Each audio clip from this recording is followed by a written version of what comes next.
आज का टॉपिक है एक समान वैद्युत क्षेत्र में रखे वैद्युत द्विध्रुव पर लगने वाले बल युग्म का आघूर्ण। हमको आज समझना है कि अगर किसी एक समान वैद्युत क्षेत्र में किसी द्विध्रुव को रख दिया जाए, ठीक है, तो इस पर कितना बल युग्म का आघूर्ण लगेगा। मतलब क्या है, बल युग्म बोल रहे हैं तो इसका मतलब कि दो बल कार्यरत होंगे, और आघूर्ण की बात कर रहे हैं तो मतलब घुमाने की प्रवृत्ति रख रहे होंगे। ठीक है, आघूर्ण का मतलब क्या है, घुमाने की प्रवृत्ति रख रहे हो, तो मतलब हम उन बलों की बात करेंगे जो उन दो बलों की बात करेंगे जो उनको घुमाने की प्रवृत्ति रख रहे हैं, इनकी बात करेंगे कि ये कैसे होंगे। ठीक है ना, ध्यान से समझिएगा। मान लेते हैं मान लेते हैं कि एक समान वैद्युत क्षेत्र है। अच्छा, एक समान वैद्युत क्षेत्र के लिए हम क्या बनाएंगे, वैद्युत बल रेखाओं को कैसा बनाएंगे कि एक समान वैद्युत क्षेत्र को प्रदर्शित करें, एक दूसरे के क्या हो, समांतर हो। तो मान लेते हैं कि ये सभी वैद्युत बल रेखाएं एक दूसरे के क्या है, समांतर है। अगर एक दूसरे के समांतर है तो इसका मतलब कि यहाँ पर वैद्युत क्षेत्र क्या है, समान है, एक समान वैद्युत क्षेत्र है। ये वैद्युत बल रेखाएं हैं एक दूसरे के क्या है, समांतर है, तो एक दूसरे के समांतर है ये वैद्युत बल रेखाएं, तो यहाँ पर वैद्युत क्षेत्र का मान क्या होगा, समान होगा। ठीक है ना, वैद्युत क्षेत्र का मान समान होगा। इसमें एक वैद्युत द्विध्रुव रख देते हैं, इसमें एक वैद्युत द्विध्रुव रखेंगे तो मान लेते हैं कि ये वैद्युत द्विध्रुव ये है। ठीक है, यहाँ पर हमने मान लिया कि वैद्युत द्विध्रुव है। अगर ये वैद्युत द्विध्रुव है तो एक पर प्लस क्यू आवेश होगा, एक पर प्लस क्यू आवेश होगा, एक पर क्या होगा, माइनस क्यू आवेश होगा। बताइए, एक पर प्लस क्यू आवेश होगा, एक पर माइनस क्यू आवेश होगा। ठीक, और इनके बीच की दूरी कितनी होती है, 2l होती है, तो इनके बीच की दूरी ये हो जाएगी आपकी 2l, इनके बीच की दूरी 2l हो जाएगी। ठीक है, कोई दिक्कत। हमने क्या किया, एक समान वैद्युत क्षेत्र में हमने एक वैद्युत द्विध्रुव रखा। ठीक है, एक समान वैद्युत क्षेत्र, मान लेते हैं कि इस वैद्युत क्षेत्र की तीव्रता E है। ठीक है, इसकी इंटेंसिटी E है, तो प्रत्येक भाग पर इंटेंसिटी समान होगी। इसमें कोई भी बिंदु लेंगे वहाँ पर इंटेंसिटी क्या होगी, समान होगी। वैद्युत क्षेत्र की तीव्रता जो होगी वो समान होगी। इसमें हमने एक इलेक्ट्रिक डाइपोल रखा है। मान लेते हैं कि ये हमारा इलेक्ट्रिक डाइपोल है जिसकी लंबाई 2l है, इस पर प्लस क्यू आवेश है और इस पर माइनस क्यू आवेश है। एक बात पर विचार करेंगे कि अगर ये माइनस क्यू आवेश है और ये प्लस क्यू आवेश है तो दोनों पर बल किधर लगेंगे, दोनों पर बल किस डायरेक्शन में लगेगा, माइनस से प्लस की ओर। उससे मतलब नहीं है, इस वैद्युत क्षेत्र के कारण इन आवेशों पर कौन कौन सा बल लगेगा, इस वैद्युत द्विध्रुव पर कौन कौन सा बल लगेगा, किधर, किस डायरेक्शन में। इस पर किधर बल लगेगा, इस डायरेक्शन में लगेगा कि इस डायरेक्शन में। प्लस किधर है, तुमको कैसे पता है प्लस किधर है, किधर लगेगा, यहाँ ध्यान दीजिए। अगर वैद्युत बल रेखाएं इधर से इधर जा रही हैं तो इसका मतलब इधर कहीं कोई बड़ा सा धनावेश होगा, तभी तो इससे वैद्युत बल रेखाएं निकल के इधर जा रही हैं।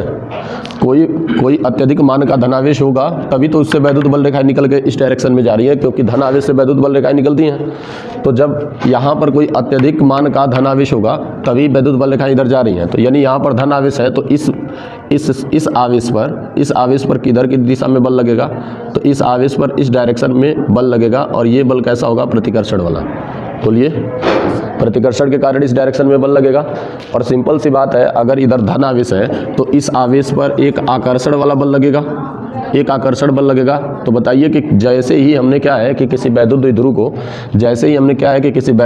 को बाह्य वैद्युत क्षेत्र में रखा, ठीक है ना, तो जैसे वैद्युत द्विध्रुव को बाह्य वैद्युत क्षेत्र में रखा तो इस पर दो बल कार्य कर रहे हैं कि नहीं, दो बल कार्य कर रहे हैं, तो इसे हम बल न कह के क्या बोलेंगे, बल युग्म कहेंगे। ठीक है, और इन्हें बल न कह के क्या कहेंगे, बल युग्म कहेंगे। जैसे आप ऐसा भी बोल सकते हैं कि जब किसी एक समान वैद्युत क्षेत्र में हम किसी वैद्युत द्विध्रुव को रखते हैं तो इस पर क्या करते हैं कि बल युग्म कार्य करने लगता है। क्या कार्य करने लगता है, बल युग्म कार्य करने लगता है। तो इस पर एक बल युग्म कार्य कर रहा है, ये बल युग्म एक F और एक F, दोनों का परिमाण समान होगा किंतु डायरेक्शन विपरीत होगी।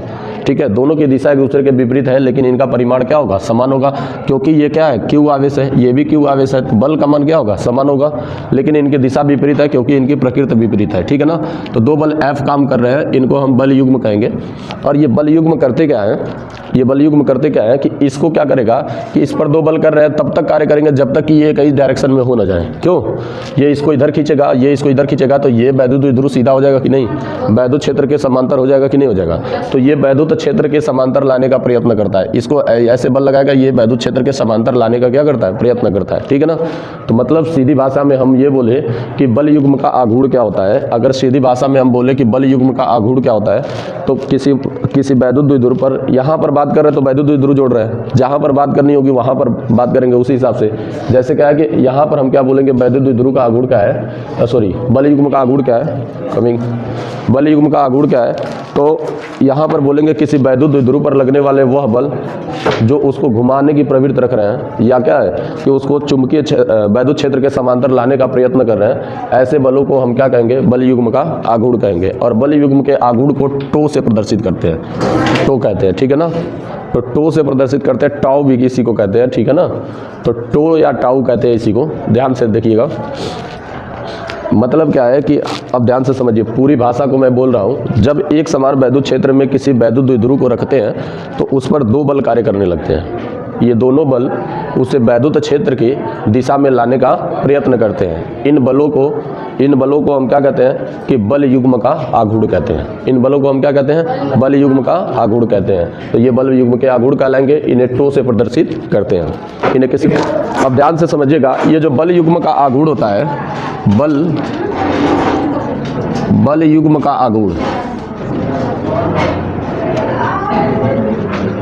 अगर इस बल युग्म के आघूर्ण टो की बात करें हम, तो टो बराबर क्या होता है, टो बराबर होगा क्या, तो एक बल तथा एक बल गुणे इन दोनों बलों में से कोई एक बल ले लेंगे, ठीक है।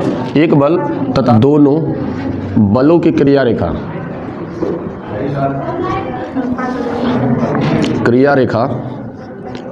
के बीच की दूरी, ठीक है। एक बल तथा दोनों बलों की क्रिया रेखा के बीच की दूरी होती है। ध्यान से समझेंगे कि पूरी बात क्या है, एक समान वैद्युत क्षेत्र में रखे वैद्युत द्विध्रुव पर लगने वाले बल आघूर्ण की हम बात कर रहे थे, ठीक है ना। ध्यान से सुन लो, अभी को आई हो तुम लोग। तो देखिए, ये एक समान वैद्युत क्षेत्र है।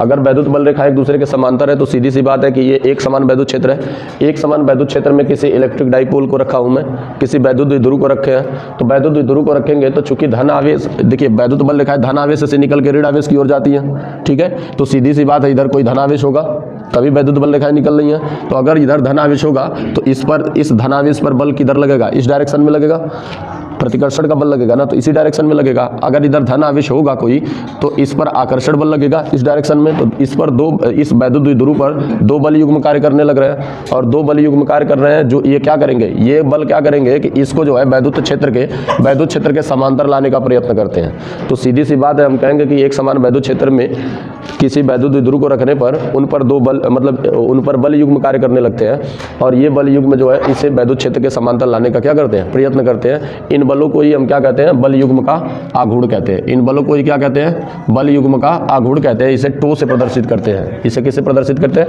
टो से प्रदर्शित करते हैं। और ये बल युग्म का आघूर्ण टो बराबर क्या होता है, तो एक बल होगा और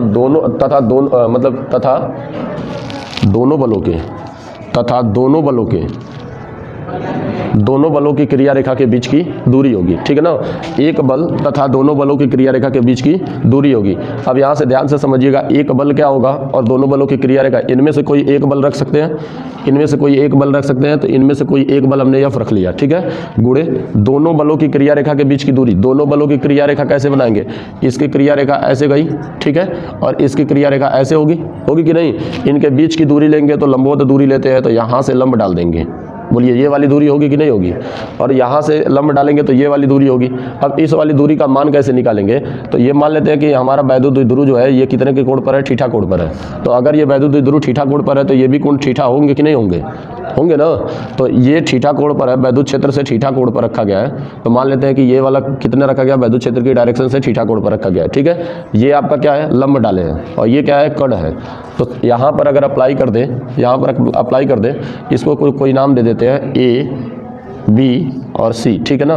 तो बात करते हैं त्रिभुज ABC में, ठीक है, समकोण लिख देते हैं, समकोण त्रिभुज ABC में। अगर समकोण त्रिभुज ABC में अगर हम बात करते हैं तो समकोण त्रिभुज ABC में साइन थीटा बराबर क्या हो जाएगा, साइन थीटा बराबर क्या होता है बताओ, लंब बटे कर्ण। तो साइन थीटा बराबर क्या हो जाएगा, लंब की वैल्यू क्या है इसमें, लंब की वैल्यू क्या है, यही है ना BC, तो लंब की वैल्यू हो जाएगी BC अपान कर्ण, कर्ण की वैल्यू क्या हो जाएगी, कर्ण की वैल्यू AB हो जाएगी, तो AB हो जाएगा, यानी साइन थीटा बराबर लिख सकते हैं कि BC बटे इसके जगह पे 2L हो जाएगा। तो BC बराबर निकालेंगे तो क्या, BC यही रोक देंगे, इधर गुणा कर देंगे, तो 2L साइन थीटा, तो BC की वैल्यू जो हो गई वो कितने के बराबर हो गई, 2L साइन थीटा के बराबर हो गई। तो इसका मतलब कि ये वाली जो भुजा होगी वो कितने के बराबर हो जाएगी, 2L साइन थीटा के बराबर हो जाएगी ना। तो ये वाली भुजा 2L साइन थीटा के बराबर हो जाएगी। तो दोनों बलों की क्रिया रेखाएं ये है, इन दोनों बलों की क्रिया रेखाएं ये है, और इनके बीच की दूरी कितनी है, 2L साइन थीटा, तो इनके बीच की दूरी क्या रखेंगे, 2L साइन थीटा। बोलिए हो गया। अब यहाँ से देखिए एक काम करते हैं, E बराबर F अपान Q होता है, बोलिए वैद्युत क्षेत्र की तीव्रता की परिभाषा से, ठीक है। एकांक धनावेश पर लगने वाले बल के परिमाण को हम क्या कहते हैं, वैद्युत क्षेत्र की तीव्रता कहते हैं। तो E बराबर F अपान Q होता है, ठीक है। तो E बराबर F अपान Q होता है, और यहाँ से लिख सकते हैं F बराबर QE लिख सकते हैं, QE लिख सकते हैं कि नहीं लिख सकते हैं, बोलो। तो F बराबर QE लिख सकते हैं। देखिए सीधे इसका गुणा यहाँ कर देंगे तो F बराबर क्या बचेगा, QE, तो F बराबर QE बचेगा, तो F के जगह पर क्या लिख सकते हैं, QE क्या लिख सकते हैं, गुणे 2L साइन थीटा हो जाएगा ना। इसको सही सीक्वेंस में करेंगे तो 2QL E साइन थीटा हो जाएगा। बोलो कोई दिक्कत है। और यहाँ से अगर टाउ, ये सब टो है आपका, यहाँ से टो बराबर बात करेंगे तो 2QL को क्या लिख सकते हैं, 2QL को क्या लिख सकते हैं, इसको लिख सकते हैं कि P, बोलिए क्या होगा, वैद्युत द्विध्रुव का आघूर्ण हो जाएगा, ये वैद्युत द्विध्रुव का आघूर्ण हो जाएगा, गुण क्या हो जाएगा, E साइन थीटा। बोलिए ये फाइनली फार्मूला आ जाएगा आपका कि PE साइन थीटा।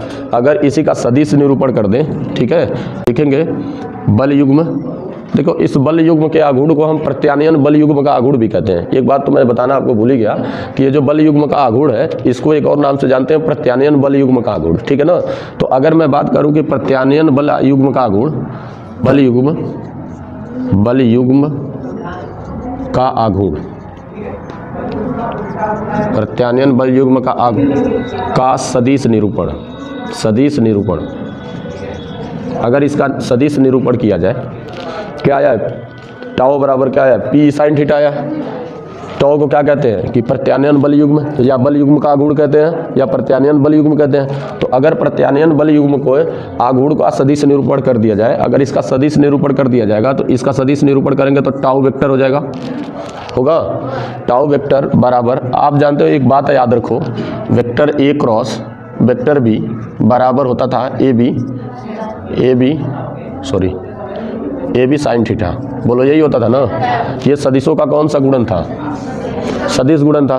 तो क्या मैं यहाँ पर लिख सकते हैं कि ये PE साइन थीटा आ रहा है, तो PE साइन थीटा आ रहा है, तो इसको हम लिख नहीं सकते ऐसे कि P vector cross E vector, क्यों साइन थीटा, क्यों, इसका गुणन करेंगे तो P साइन थीटा के बराबर नहीं होंगे, इनका गुणन करेंगे तो होगा ना जी PE साइन थीटा। इस P की भी डायरेक्शन कैसे होती है, इस डायरेक्शन में होगी, ऋणावेश से धनावेश की ओर। तो इसके और वैद्युत क्षेत्र इसके बीच की दूरी थीटा तो है, बीच का कोण थीटा तो है। अरे A और B के बीच का कोण लेते थे ना ये, तो वैसे यहाँ पर तो है ही, इसके भी डायरेक्शन जो होगी इधर ही होगी, इसकी डायरेक्शन ऐसे निकालेंगे तो यहाँ होगी P की, और इस वैद्युत क्षेत्र की तीव्रता की दिशा ऐसे है, तो इनके बीच का कोण थीटा तो है ही। तो ये क्या हो जाएगा कि जब इनका गुणन करेंगे तो ये किसके बराबर हो जाएंगे, PE साइन थीटा के बराबर हो जाएंगे। ये इनका क्या हो गया, सदिश निरूपण हो गया, ठीक है ना। क्या किए हैं कि आ जाओ, प्रत्यानयन बल युग्म का आघूर्ण या बल युग्म के आघूर्ण की बात करें तो बल युग्म के आघूर्ण टाउ बराबर क्या होगा, एक बल गुणे दोनों बलों की क्रिया रेखा के बीच की दूरी। एक बल क्या है, F है, और दोनों बलों की क्रिया रेखा के बीच की दूरी क्या है, 2L साइन थीटा है, ठीक है ना। कोई दिक्कत है जी, नहीं सर, निशा बताओ कोई दिक्कत है, किसी को कोई दिक्कत, जागृति, ये नहीं फॉर्मेलिटी में केवल थोड़ी ना कहना कि सर नहीं कोई दिक्कत नहीं है। 9 आए तो बेहिचक बताना है, क्योंकि आप ही को बोर्ड एग्जाम में बैठना है। तो कोई भी मन में सस्पेंस रखने की आवश्यकता नहीं है। जो चीज़ें नहीं समझ में आए तुरंत पूछिए, ठीक है ना। आपको बोर्ड में बैठना है, ध्यान से समझिए। यहाँ पर अब थोड़ी सी बात करते हैं, कुछ केस की बात करते हैं, कुछ केस की बात करते हैं। केस फर्स्ट में अगर मान लेते हैं कि यदि थीटा बराबर 0 डिग्री हो, थीटा 0 डिग्री कब होगा? थीटा का मान क्या होगा? 0 डिग्री कब होगा? इस थीटा का मान 0 डिग्री कब होगा? थीटा का मान 0 डिग्री कब होगा? जब ये वैद्युत द्विध्रुव जो है, जब ये वैद्युत द्विध्रुव ऐसे ना हो करके ऐसे यहाँ पर रहा होगा तो ऐसे गया तो थीटा कोण हुआ। अगर ये वैद्युत द्विध्रुव इसी ऐसे होने का क्या मतलब है कि वैद्युत क्षेत्र के समांतर हो, तभी तो थीटा का मान 0 होगा। यदि वैद्युत द्विध्रुव पहले से ही क्या हो, अर्थात यहाँ लिखते हैं अर्थात वैद्युत द्विध्रुव, अच्छा हमको बड़ा लिखना है, भूल रहे थे हम। वैद्युत द्विध्रुव किस क्या हो जी? वैद्युत द्विध्रुव वैद्युत क्षेत्र के क्या है? वैद्युत क्षेत्र के समांतर हो। वैद्युत द्विध्रुव वैद्युत क्षेत्र के क्या हो? समांतर हो। ऐसी स्थिति में क्या होगा कि टो बराबर क्या होता है? PE sine theta. तो साइन थीटा की जगह पर साइन 0 डिग्री रखेंगे तो टो बराबर क्या हो जाएगा बताइए कि पीई और गुणे साइन 0 अंश की वैल्यू 0, तो साइन 0 अंश की वैल्यू 0, तो ये पूरा का पूरा क्या हो जाएगा? 0, यानी टो का मान 0 होगा। इसका मतलब है कि कोई भी बल युग्म का आघूर्ण कार्य नहीं करेगा। अर्थात क्या है कि अर्थात हम ऐसे कह सकते हैं कि वैद्युत द्विध्रुव को वैद्युत क्षेत्र के समांतर हो। जब वैद्युत द्विध्रुव वैद्युत क्षेत्र के समांतर हो, अगर वैद्युत द्विध्रुव को ऐसे ले जाकर रख दिए हम, इस वैद्युत क्षेत्र में क्या रख दिए? समांतर रख दिए, तो इस पर कोई भी बल युग्म का आघूर्ण कार्य नहीं करेगा। कोई बल युग्म आघूर्ण काम करेगा जिस पर? नहीं, कोई बल युग्म का आघूर्ण इस पर कार्य नहीं करेगा, ये बता रहा है केस फर्स्ट। अगर केस सेकंड की बात करें हम, तो केस सेकंड में क्या हो जाएगा? यदि थीटा बराबर 90 डिग्री हो, मान लेते हैं कि यदि थीटा का मान क्या हो? 90 डिग्री हो। थीटा का मान 90 डिग्री होने का क्या मतलब है? थीटा का मान 90 डिग्री कब होगा? जब ये वैद्युत द्विध्रुव ऐसे न रखे ऐसे रखे हो। मतलब क्या है कि वैद्युत क्षेत्र के लंबवत हो।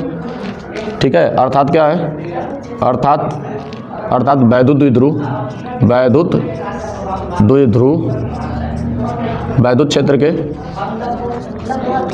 क्षेत्र के लंबवत हो। अर्थात वैद्युत द्विध्रुव क्या हो? वैद्युत क्षेत्र के लंबवत हो। थीटा बराबर 90 डिग्री होगा। इसका मतलब है कि वैद्युत द्विध्रुव जो होगा वैद्युत क्षेत्र के क्या होगा? लंबवत होगा। और जब वैद्युत क्षेत्र के लंबवत होगा तो यहाँ से टो बराबर क्या हो जाएगा? पीई साइन थीटा, यानी साइन 90 हो जाएगा और साइन 90 की वैल्यू 1 हो जाएगी, तो टाउ का मान मैक्सिमम आएगा। क्या आएगा? साइन की जो वैल्यू होती है वो किसके बीच में बिलोंग करती है? -1 और 1 के बीच में बिलोंग करती है। बोलिए, इसी के बीच में बिलोंग करती है। कभी भी साइन थीटा का मान 1 से बड़ा नहीं हो सकता, या -1 से क्या होगा? छोटा नहीं हो सकता। तो -1 से छोटा नहीं होगा और 1 से क्या होगा? बड़ा नहीं होगा। तो जब 1 से बड़ा नहीं होगा तो टाउ की वैल्यू कब मैक्सिमम होगी? जब साइन थीटा की वैल्यू 1 होगी, तभी तो मैक्सिमम होगी। तो इस स्थिति में टाउ की वैल्यू मैक्सिमम होगी और मैक्सिमम क्या हो जाएगा? पीई के बराबर होगा। कितने के बराबर होगा? पीई के बराबर होगा। अर्थात यहाँ पर कह सकते हैं कि जब वैद्युत द्विध्रुव वैद्युत क्षेत्र के लंबवत हो, जब वैद्युत द्विध्रुव वैद्युत क्षेत्र के लंबवत हो तो क्या है कि बल युग्म के आघूर्ण का मान क्या होता है? अधिकतम होता है। जब अगर हम इसको उठा करके ऐसे रख दिए, ये वैद्युत द्विध्रुव है, इसको उठा के ऐसे रख दिए, तो इस समय इस पर सबसे ज्यादा बल युग्म का आघूर्ण कार्य करेगा। इस पर क्या होगा? सबसे ज्यादा बल युग्म का आघूर्ण कार्य करेगा। अगर 180 डिग्री होगा, तो पुनः देखिए, बताइए कि 180 डिग्री होगा तो वैद्युत द्विध्रुव यहाँ से ऐसे था, ऐसे घूमेगा तो 180 डिग्री होगा।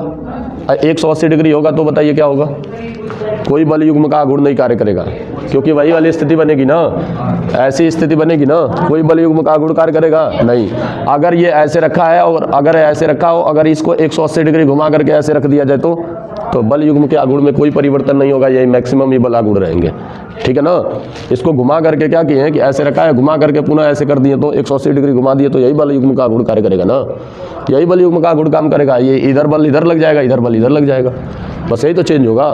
बोलिए, तो इन पर उतना ही बल कार्य करेंगे। ये सारे कंडीशन है आपके सामने एक समान वैद्युत क्षेत्र में रखे वैद्युत द्विध्रुव पर लगने वाले बल युग्म के आघूर्ण की या प्रत्यानयन बल युग्म की बात करें तो, ठीक है ना। तो प्रत्यानयन बल युग्म कहिए या बल युग्म के आघूर्ण की बात करिए, तो बल युग्म के आघूर्ण का मान कितना आएगा? टाउ बराबर पी साइन थीटा। और उनके कुछ केसेस हो गए, वो 2 केसेस हो गए वहां पर। अगर समांतर होगा तो कोई भी बल युग्म का आघूर्ण नहीं कार्य करेगा। अगर एक दूसरे के क्या होंगे? लंबवत होंगे। यदि एक दूसरे के लंबवत होंगे तो बल युग्म का मान क्या होगा? मैक्सिमम होगा। ठीक है ना। तो बल युग्म के आघूर्ण का मान मैक्सिमम होगा। इनका सदिश निरूपण हो जाएगा टाउ बराबर पी क्रॉस ई वेक्टर। ठीक है, P vector cross E vector हो जाएंगे। कोई दिक्कत समझने में? पूरी एक देखिए ध्यान से समझिए, एक समान वैद्युत क्षेत्र में आप इसको एक्सप्लेन कैसे करेंगे? ध्यान से सुन लीजिए एक बात।